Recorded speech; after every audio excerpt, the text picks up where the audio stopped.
I now call to order the January 27th, 2025 Planning and Zoning Board meeting. We now have a quorum. Are there any changes to the agenda? No changes. Hearing none, is there a motion to approve the agenda as presented? Second. Okay, motion by Tanya, second by Darrell. And all those in favor, please signify by saying aye. Aye. All those opposed signify by saying nay. Conflict of interest statement. In accordance with North Carolina Government's Ethics Act, it is the duty of every board member to avoid both conflict of interest and appearance of conflict, and are instructed to refrain from participating in any matter coming before this board if there is a conflict of interest or appearance of such conflict. If a board member has a known conflict of interest or appearance of conflict with respect to any matter coming before this board today, please identify the conflict and refrain from participating in the matter involved. Does any member of the board have a conflict of interest in any matter coming before the board today? Okay, is there a motion to approve the regular minutes of November 25th, 2024? I'll make a motion. Second. Motion by Tanya, second by Lauren, to approve the minutes of November 25th, 24. Are there any changes? Okay, all those in favor signify by saying aye. Aye. All those opposed signify by saying nay. New business. We will now have election of officers. This is the annual nomination and election of a chair and vice chair as required by the Planning Board Rules of Procedure. I will now turn it over to Andrew. Yeah, as Chairman Farmer mentioned, that this is an annual nomination we do every January. We're the first meeting of the year.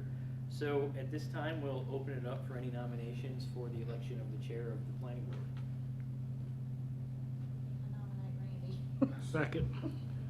Were there any other nominees? And I'll ask Chairman Farmer, are you willing to serve another term as the chair of the planning board? Yes. Okay. You can open it up for the vote. Okay. Okay. Is there a motion to elect chair for planning and zoning board? Oh, y'all already did that really, but Make a motion for you to be our chair. And I You to be our second it. chair. I think, okay. Motion by Tanya, second by Darrell.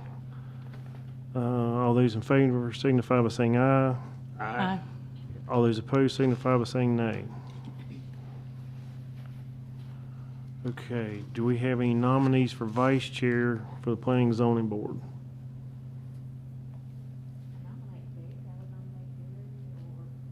I think, can you nominate somebody that's not here that's already in the position? You can, and in this case, since we had to go through this very recently, I believe it would be appropriate if you all wanted to keep the same person that you elected last time as vice chair, though they're not here. I don't see a problem with that. So if that's the way you're leaning, I don't. see It hasn't been that long, has it? No, because our vice chair left halfway through the year, so Right. we did this about a month or two ago, or a couple meetings ago. Yeah. And I guess if he don't want to do it, he can say, and we can elect someone else at that meeting. Okay, so, I make a motion that the current vice chair, Mr. Barry Farmer, be continued in that role. very general. Barry General, I'm sorry. Okay. All right. Now, did we have, I guess before we have discussion here, is there anyone else that wants to nominate anyone else? Okay. Okay. Tanya, who was it made the, Darrell made the motion, and Paul seconded. And all those in favor, please signify by saying aye. Aye. All those opposed, please signify by saying nay. All right, adoption of rules of procedure. The rules of procedure for the planning board require that they are reviewed and adopted annually. I will now turn it over to Andrew. Yep, as Chairman mentioned, that the rules of procedure are to be adopted annually. I hope you all read through them. And at this point, we'll ask you to make an adoption of those rules of procedure, or if you have any changes you'd like to see, speak now. I would request Article 3, membership, 3-1. Oh, wait a minute, maybe I'm on the wrong one. The date, that is the wrong one. Maybe Article 6. Article 6.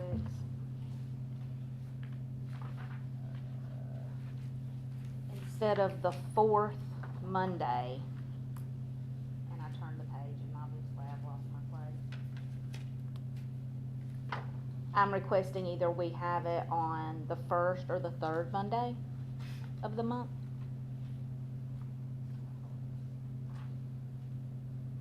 Okay, yeah, I'll say that these meetings follow the town calendar, which will have to be approved by the town council.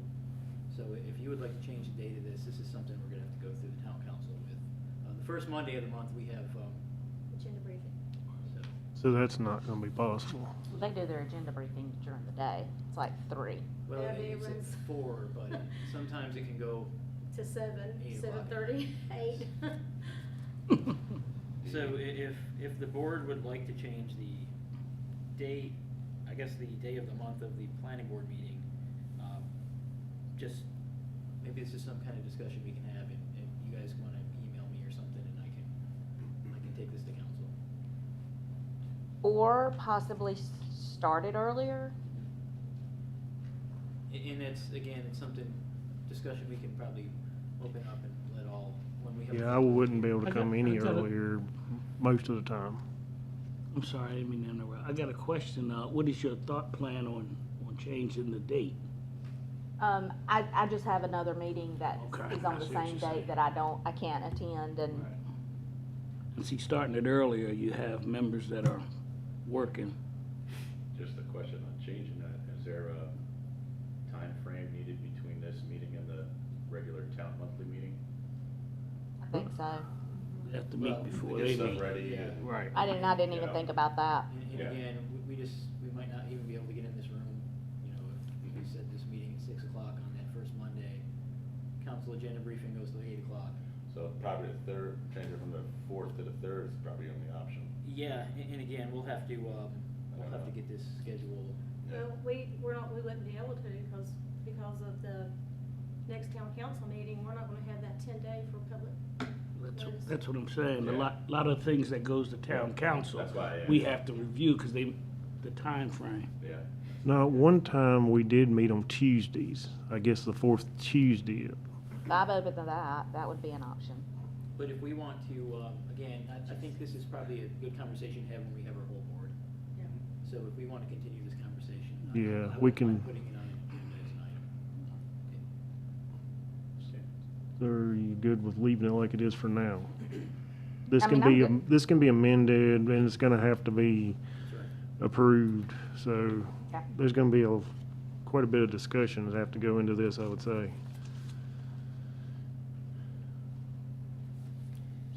Okay, okay. Is there a motion to approve the rules of procedure as written? I'll make a motion to approve it for now. And is there a second? Second. Okay, motion by Tanya, second by Lauren to approve the rules of procedure as written. All those in favor, please signify by saying aye. Aye. All those opposed signify by saying nay.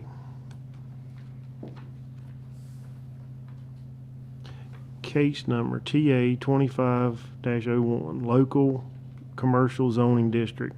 Request to amend UDO to create a new commercial zoning district targeted at low-intensity commercial uses meant to serve the local community. I will now turn it over to Andrew. Okay, thank you.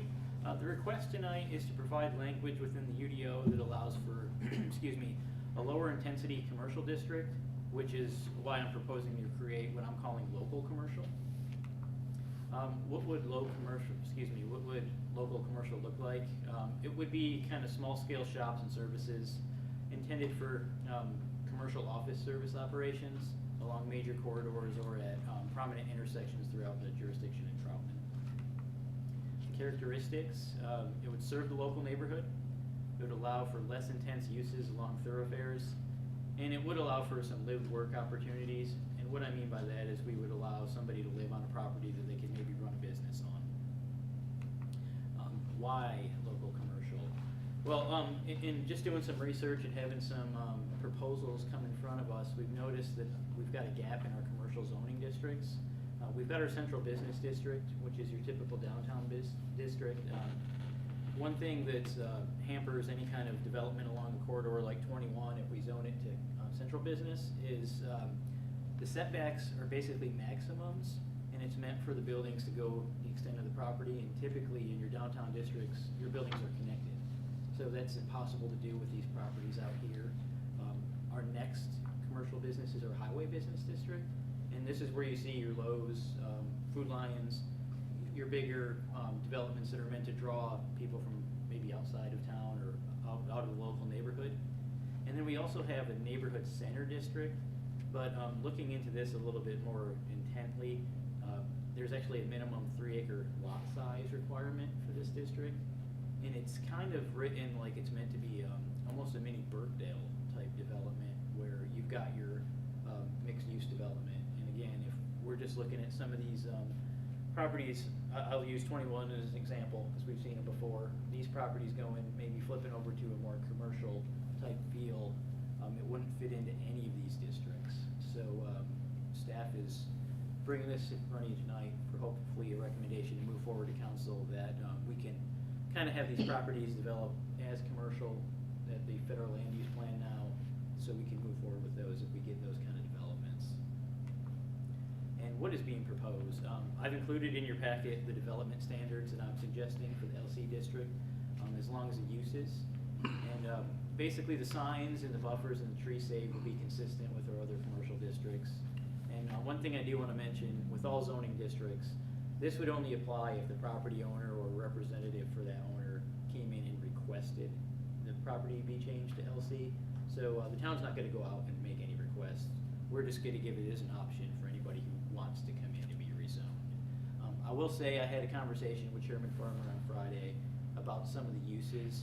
And there are some uses in the table, and I don't know if I was just in a groove and I was flying through this thing or what, but some of these where you got your P is basically permitted by right.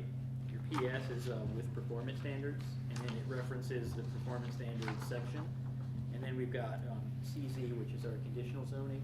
I'm recommending conditional zoning for any kind of use that's over 5,000 square feet. That way we can see the site plan prior to making a decision, and we can get the process started with our TIAs and that kind of stuff.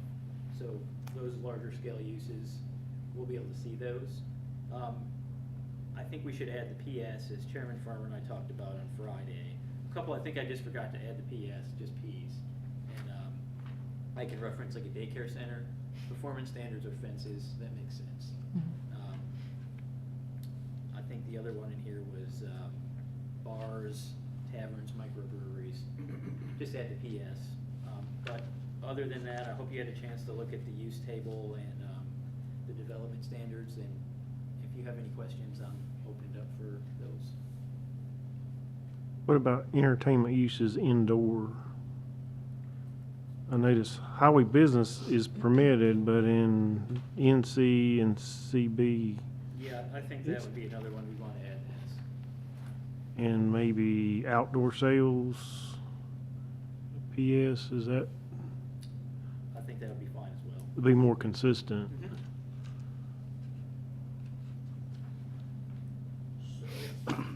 So you said the daycare, the bar, tavern, microbrewery, and the entertainment uses indoor, the ones we're gonna change the PS, and outdoor sales. That's right.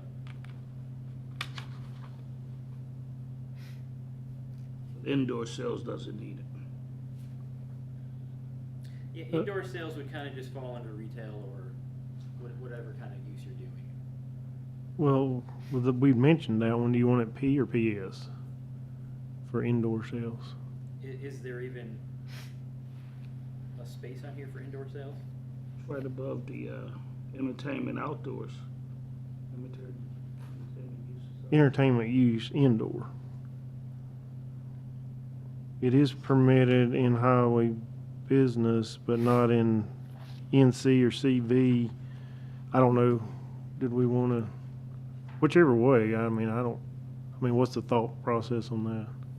I would just make it consistent with your CB and NC.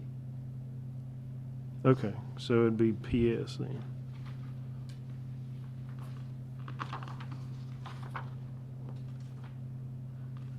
And we did speak a little bit about the garage. That's Item. right. If you flip to the first page of the use table, actually it would be the development standards table. There's this language in here about attached garages being basically, I think it was the detached garage is what we had discussed, is that right? Yes, must be located behind primary building, because there's probably not gonna be alleys or, there could be a side street, I guess, but. Yep. So, instead of the NA you see there that's highlighted, we would just add that language that it must be located behind the primary building if we do have a single-family home with a detached garage. And that's, consistent with our residential districts. And what about attached garage setback from front? Did we need to do anything with that, or was that okay? I think we're okay with that. That'd be NA is okay for that? Yeah, I think that's fine. I'm not anticipating too many people to request a rezone to this district and just build a house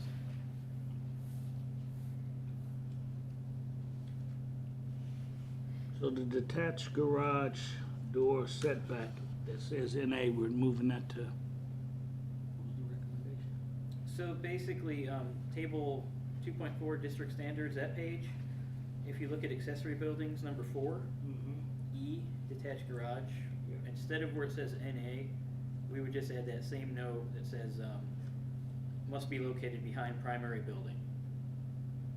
So we're not gonna allow detached garages in front of the primary building.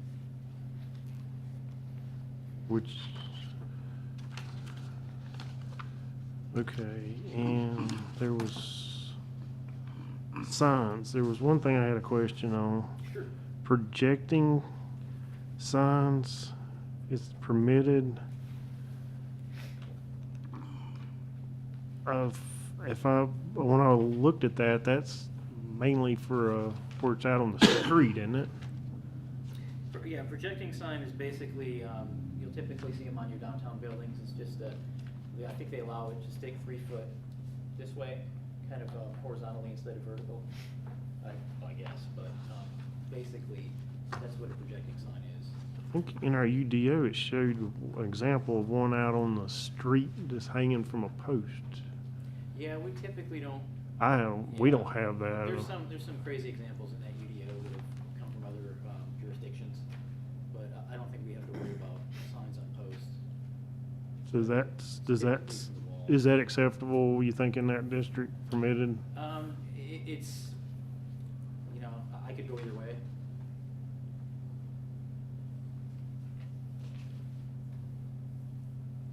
What do y'all think? With these buildings in the minimum setbacks of 20 feet from the road, the projecting signs won't be anywhere near the road or the sidewalk It anyways. probably won't be effective, would Yeah, it? so I don't think it'll be a hindrance by any means.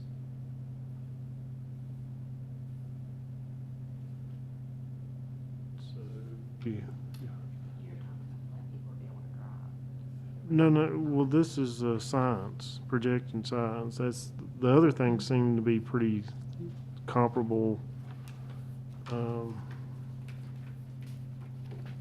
But it's just, I wasn't sure if I liked that idea or not. Yeah, and it's totally up to the board. We don't get very many requests for projecting signs. period, so I'm not sure if it'll come into play or not. With it being 20 feet off anyway, you're It probably should- not gonna see it anyway. That's right.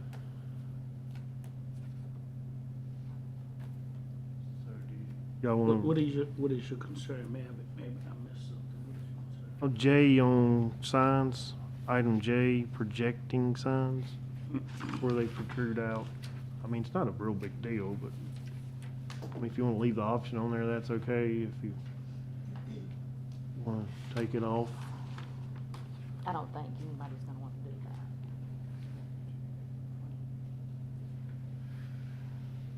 that. And there's a size limit too, I think, in there. It's 12 square feet with 3-foot maximum width, and 10 feet of clearance must be above the sidewalk.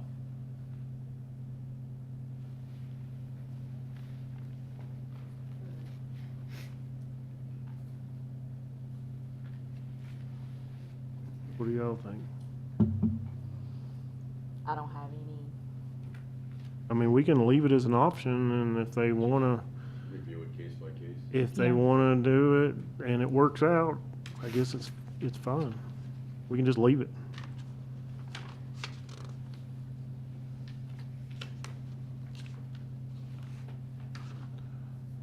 Okay.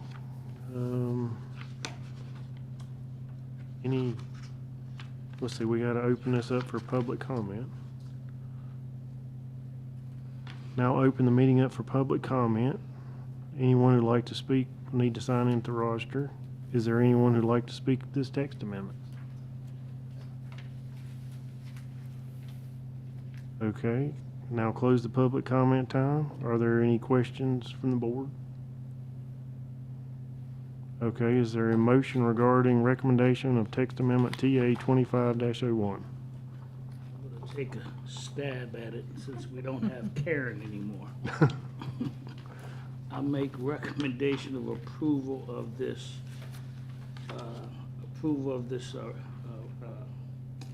consideration with the following changes. On accessory building placement, item E, it must be behind the primary building. Also, in the matrix, we must make daycares PS. We must recommend making bar, tavern, microbrewery PS. Entertainment uses indoor and outdoor PS and outdoor sales PS.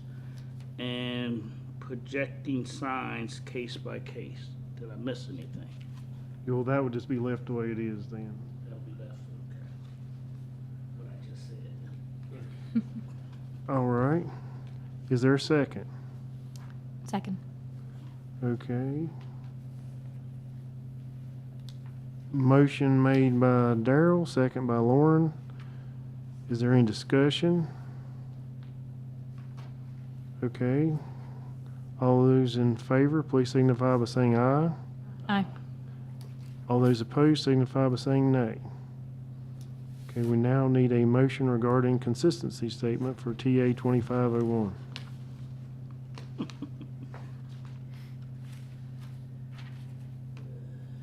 Make the motion regarding the consistency of this action that this text amendment is consistent with the 2018 strategic plan and the Unified Development Ordinance as it would provide for commercial uses currently not addressed in the UDO and is reasonable in the public interest. Okay, is there a second? Motion by Darrell, second by Tanya on consistency statement for TA 2501. All those in favor, please signify by saying aye. Aye. All those opposed signify by saying nay. Old business. We want to finish the discussion on the condition list for conditional zoning. I will now turn it over to Andrew.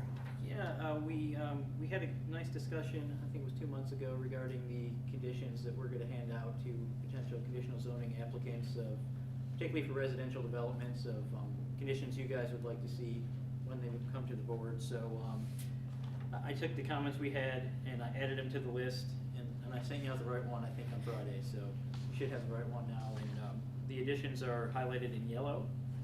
And so with that, I hope you all had a chance to look at those, and I hope it kind of meets what we discussed, and we can kind of put this thing to bed tonight.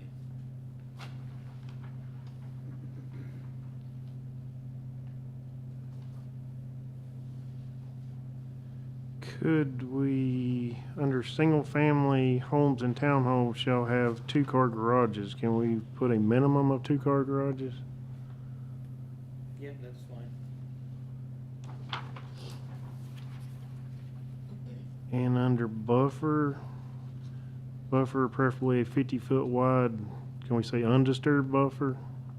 Minimum 25-foot entire property, because it talks about excluding disturbed. Yeah, So you were wanting to put undisturbed? yes. Okay, we can add that word.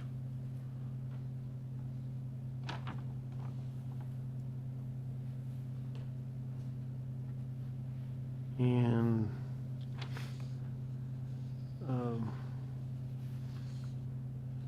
I know, Tanya, you had mentioned, you got it on here, limited fireplace to natural gas or propane logs, but I don't think we've ever had any requests for, I say we keep it. okay.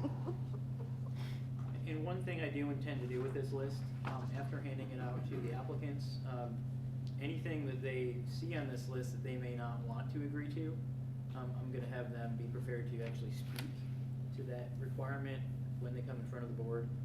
Hopefully, as, if nothing else, just a time saver. Right. Yeah, that's excellent. Randy, I had a question. When we were discussing about the pool and the cabanas, it being minimum of 1/3 complete, it was only with the recent weather we had. Is there anything regarding final paving? So if we had a lot of inclement weather, some of these new developments, the manholes in the center of the road are still 2 inches out of the ground. So if you had inclement weather, nobody could really come in and take care of that because it would damage your equipment with that sticking up. So what I've seemed to notice is that some of these developers leave a couple of lots undisturbed and don't pave until, I don't know what time. Maybe, they're connecting to a newer development and, the construction traffic. I just thought with the weather that we had in the past, if we had considerable more inches of snow or ice or whatever, it'd kind of be difficult for anybody to come in and address that with these manholes sticking up. So I don't know if there's consideration or something related to the C of O Yeah. on percentage done, completed. One thing that we've done, particularly this winter, as it has been cold, and a good example is this storage facility going down there on the corner of Oswald Amity Road. We've allowed them to bond their landscaping. Okay. So we do have that option if the weather prohibits them from pouring concrete or planting their trees. They have that option to provide a bond, so the town at least has that money. We're holding on to that, so when the weather does turn better and they're able to do that, they can go ahead and finish that work. Okay. So we do have that bonding option, and we do use that frequently. Okay. Thank you. So that way they could go ahead and pave, is that what you're saying? Well, that way, if the weather prohibits them from doing an element of the actual site plan, that they've got that, a bonding company has guaranteed they have that money available, and they will be able to do it once the weather turns good. If not, the town can use that bond money to do it itself. I know some of these developments, the town will not take it over until it's up to standards. Yeah, and that's the overall subdivision infrastructure. What we're talking about here is the pools, the cabanas. I mentioned, that's what you had brought up. Yeah, besides that, Yep. I just, He was talking about the roads, I I was think. talking about the roads. Oh, the roads. And the raised Yes. manholes that aren't level yet. Sure, so every subdivision we get is required to submit bonds for roadways. Mhm. And so what happens is, as development goes along, that initial base. The construction vehicles do a number on it. So the town doesn't want that final layer of pavement on it until they're basically done with construction. Right. So we hold the bonds, and basically it has the money for the roadways. So, by the time they're 90% or so done with construction, then we start inspecting, saying, okay, you need to improve this base before you put that final layer on. Okay. So when the town takes the roads or the sidewalks or whatnot over, they meet town standards, and we don't have to go in and fix them in like a year or so. Okay. So, but we do require all developments to bond their infrastructure. Yeah, just being that we were doing this conditions part, I didn't know if that was Yep, something that was covered. Yeah, that's covered in chapter 9. Thank you. Now, can they go ahead and do sections that aren't affected? I noticed they haven't, they're beside me. Yeah, it's really, they can, but, for instance, Colonial Crossing, they decided to do the middle layer last, I will say, the middle section. So, I mean, construction vehicles are gonna rip up the 2 outside sections. So at that point, it doesn't make sense for them to put the final coat on section 1 or section 3, because they're getting the construction vehicles into section 2, and they're just gonna destroy those curves, as you've probably seen already. Yeah, and there's some streets they could do, but I guess it's so limited till it probably don't make sense. And they have had inspections, so our inspectors do go out there quite frequently and just see how the infrastructure is, and, says, you're gonna have to repair this, or this sidewalk does not meet ADA compliance.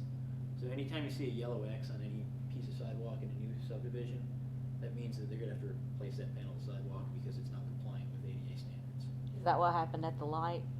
Cause I know they went in Yeah. and dug all that. Yep, and that's what happened at the Redwood development with that 10-foot wide concrete path. They had to dig the whole thing up and do it again.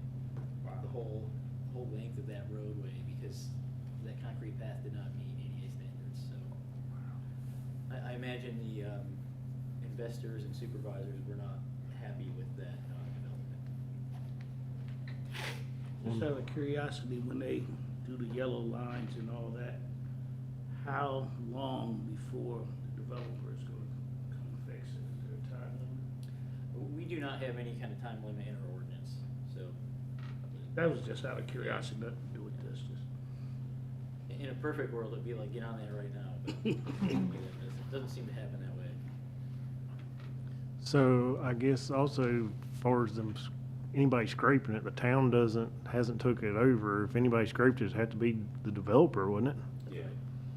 Or if they've turned anything over to the HOA could have the ability to do that. But like you said, you're gonna hit those manholes, and that's not gonna work. As long as the developer doesn't care about his bond being held up, he's not gonna do the work until he's really ready to do it. And I guess when you look at what's happened over the last couple of years, if they hadn't done it, it would have been in bad shape now. So it's probably better that it did wait. Then the town would have to fix it. I do notice that some of the developments, they have all this dirt they've disturbed, and it's, when we have a heavy rain, it just washes mud down the streets and in the creeks, and they're not supposed to, but they do. Well, that's actually the county that enforces erosion control, so we do try to work with them as cordially as possible to keep the mud out of the streets. But unfortunately, it's not always that simple. And I'm sure it's not easy at times, but that would be a nice thing if they would, when you have such a large area that's tore up at one time, if they would, maybe some requirement to grass it or something. I believe There is. there are requirements, Yeah, but again, those are policed by a different entity than the town, so. North Carolina Department of Transportation, Powder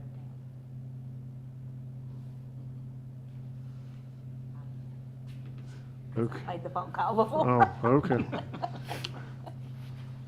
All right, is there any other questions or things we want to consider? All right, I guess you want to make a motion on this. I know it's our document. It doesn't really go anywhere else, right? We don't really have to make a motion. I think we got it all set, and I'll just, start handing these out when we get conditional zoning applications in. Okay, with those couple of changes, 2 or 3 changes or whatever it was. Yep. Okay, sounds good.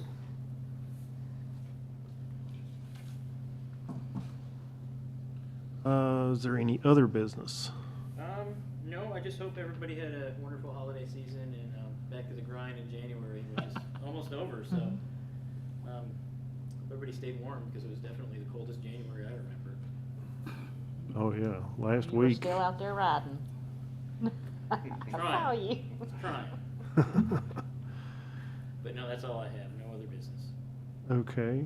I would like to mention, I don't know if, well, we may not have made it completely clear, but we just make recommendations. So text amendment here will go to town council and they'll make the final decision on that. Just so long as I'm just trying to make that clear, because I don't know that we did or I did when you say, I try to say that, but I don't always remember.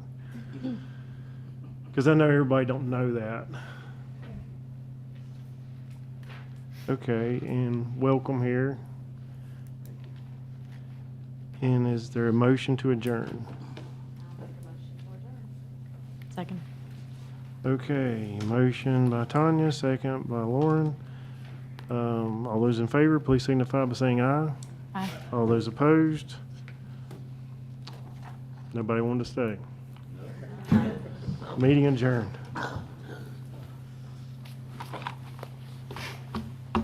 Well, we didn't make it in 15 minutes, but not too bad. It was all tied to small. I said 15 minutes. It was Randy's fault. He just kept talking and talking and talking. I started to kick you under the table. That's why we got these petitions here.